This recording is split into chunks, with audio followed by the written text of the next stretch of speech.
Good morning. My name is Lemoyne Bennett. I'm currently enrolled here at EKU in the Psychiatric Mental Health Nurse Practitioner Program. My experiences as a nurse started back in 2003 when I became an LPN, then later on becoming an RN in 2010, and then later in 2015, obtaining my bachelor's. I currently work here locally in Birmingham, Alabama, on an acute care unit for geriatric psychiatric patients.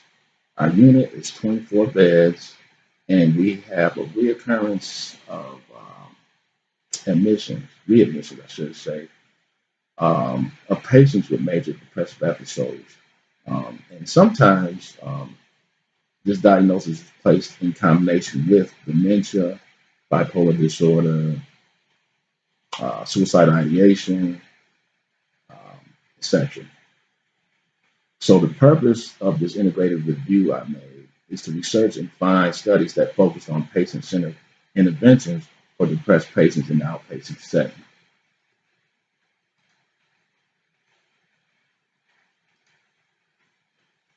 According to healthypeople.com, .gov, I should say, um, 6.5% of adults aged 18 years and over experienced a major depressive episode in 2008 nationally.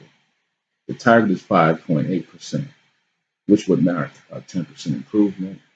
Locally, the percentage of people 18 years and older who experienced a major depressive episode from 2012 to 2015 in the state of Alabama was 6.3%. The national goal is 4.3 to 5.8%. So we are failing. And I always wondered what could we do in the outpatient setting to prevent this reoccurrence of admissions with major depressive episodes. So in obtaining data for this review, I propose a question that stated, in patients with major depressive disorder, can the application of a patient-centered nursing care model compared to the traditional outpatient nursing practices affect the reoccurrence of major depressive episodes within a 30-day period? So I chose Gordon's functional health patterns model, developed by Marjorie Gordon in 1987.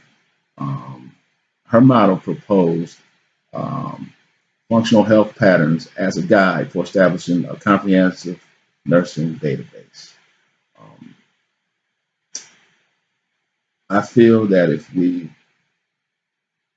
assess the patient as a whole person, we can identify some of these deficiencies that they have and hopefully provide uh, fixes, so to speak, uh, to keep these patients from being readmitted with depression. Hopefully, give them some tools and provide them with information that can possibly keep them home. Um, and going forward in conducting this review, I used DKU's library. Uh, I used CINAHL, PubMed, PsycInfo, and I did a Google search and I found a site called Deep Dive, which has a broad database. And it also had articles that I couldn't find on EKU's library. Um, these studies that I chose, I'm going to state them in order. Was Gordon's model applied to nursing care of people with depression by Tamel and Kutlu in 2015. Um, the second was a randomized controlled trial of the internet delivered treatment, its potential as a low intensity community intervention for adults with symptoms of depression by Richards et al. In 2015.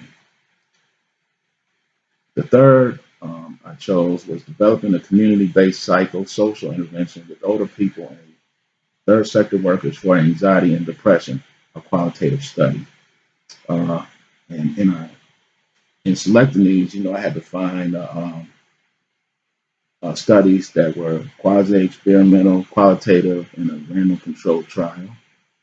And these studies provided me with the information and the support needed um,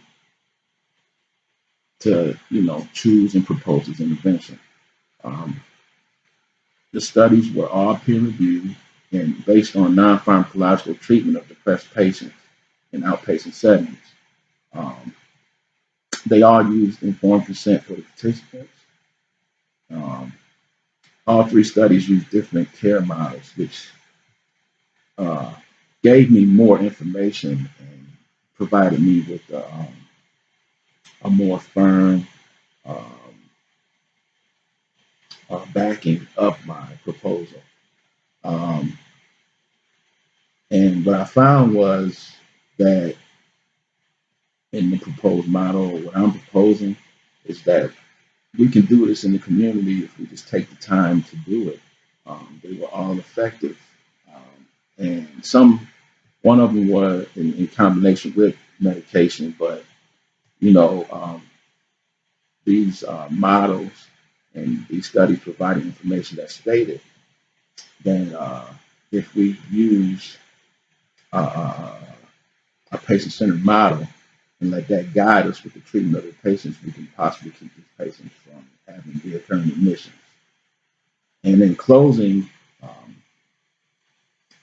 in closing, hopefully we can prevent these admissions from reoccurring, and hopefully we can learn more about non-pharmacological interventions to treat our patients with depression.